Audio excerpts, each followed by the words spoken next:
ชาวโลกเนาะวันนี้บ่าวหินมายามอ้ายมาอยู่บ้านเกินเพิ่นจะขึ้นห้านไม้เนาะ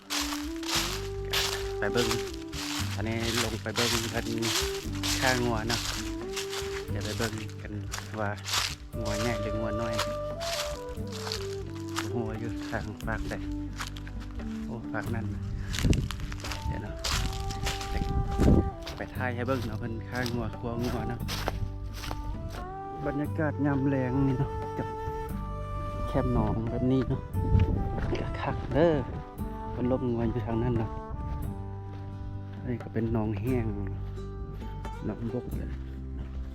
มีแต่หญ้างามๆแบบนี้นี่ทางนี้เนาะเพิ่นข้างงัวอยู่หั่นเข้าไปเบิ่งกันเนาะมาฮู้ว่าตอนนี้แล้วหรือบ่เนาะอันนี้แม่นหนองปลาเนาะแต่บ่แน่ใจว่ายังมีปลาคือแต่เก่าหรือบ่เนาะเด็กงัวบ่แน่ใจแม่นหรือบ่ตัวนี้อย่าท่าเบิ่งตัวจริงเนาะบรรยากาศบ้านนาแบบนี้เด้นะแล้วล่ะเด้นี่เนี่ยไม่มาโดนเหรอนักกระฮอนเมื่อกี้นี่เนี่ย ดูประตูนี่มาฮอดเลยดิดูเขาลงอยู่นะบอกเพิ่นบ่ได้ลงมา อ้าวตายทีมงานครัวงัวเนาะสำเร็จ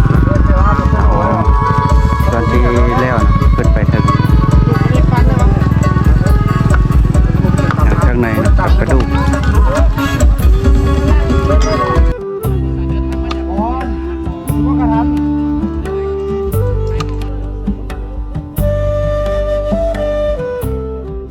เตาถ่านเลยเนี่ยเพิ่นพ่อเพิ่นกำลังเผาถ่านอยู่เนาะนี่เป็นเตาถ่านเพิ่นกำลังเผาอยู่เพิ่นมีอย่างเป็นจีอัดปากนั่นเนี่ยอัดปากเตาอยู่เนาะแต่ว่าเพิ่นหักกะเผาอยู่ทางหลังนี่จะมีควันครับ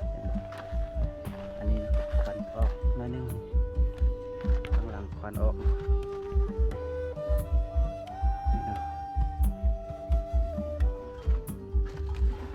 บรรยากาศ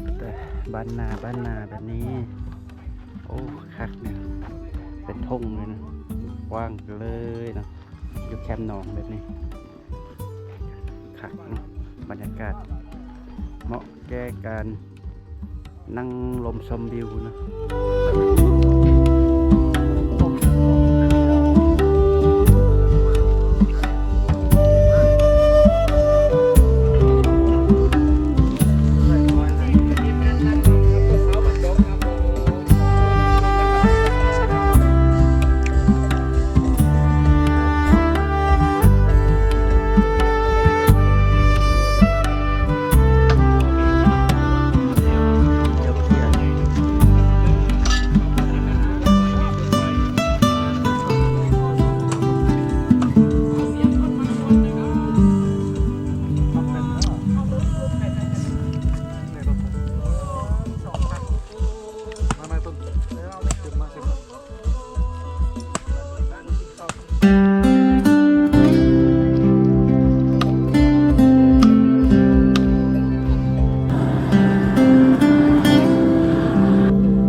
สำหรับคลิปนี้เนาะบ่เห็นกับ